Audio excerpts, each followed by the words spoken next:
14 août 1791. Le feu du bois Caïman.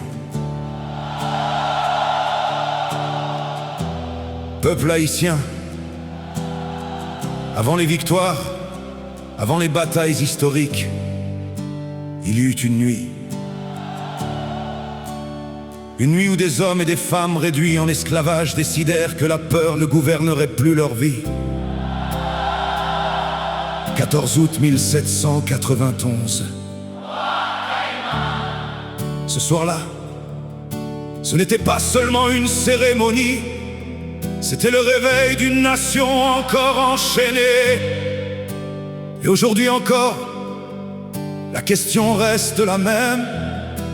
Le peuple haïtien veut-il encore se lever pour protéger sa dignité collective? Bois Caïman, le feu brûle encore dans la mémoire des enfants de la liberté. Bois Caïman, écoute les tambours. Les ancêtres appelaient déjà le peuple à se réveiller. Peuple haïtien, relève encore la tête. Les chaînes modernes existent encore sous d'autres visages. Réveille le courage, protège la nation, car une république vivante refuse de mourir dans le silence.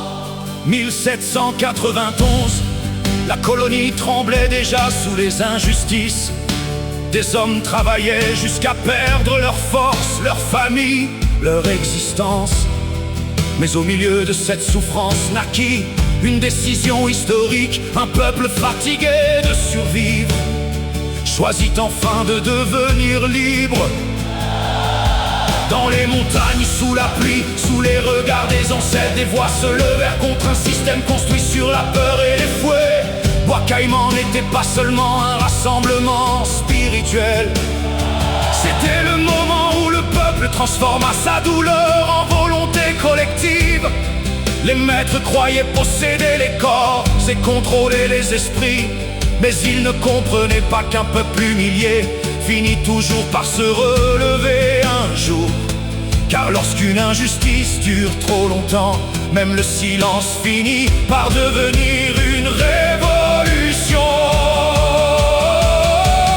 Bois Caïman, le feu brûle encore dans la mémoire des enfants de la liberté. Bois Caïman, écoute les tambours. Les ancêtres appelaient déjà le peuple à se réveiller. Peuple haïtien, relève encore la tête. Les chaînes modernes existent encore sous d'autres visages. Réveille le courage, protège la nation, car une république vivante refuse de mourir dans le silence. Peuple haïtien, écoute bien cette leçon de l'histoire. Les ancêtres ne possédaient ni banque, ni armée moderne, ni pouvoir international. Mais ils avaient quelque chose que beaucoup de nations perdent aujourd'hui: la conscience collective et le courage de se sacrifier pour l'avenir.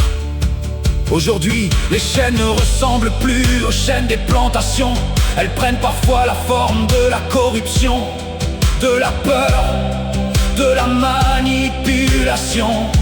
Et pendant que certains vendent la nation pour quelques privilèges temporaires, le peuple continue souvent de porter seul le poids de la misère. Bois Caïman nous rappelle que la liberté ne tombe jamais du ciel.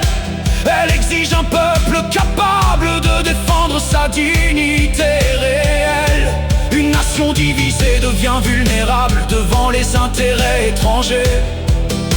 Mais un peuple éveillé peut encore changer son propre destin.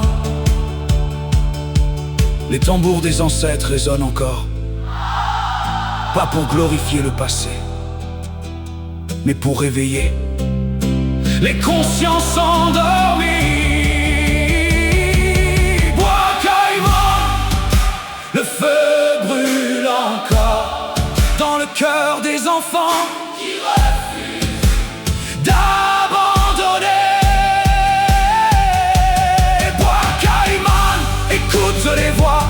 Les générations futures demandent encore à être protégées.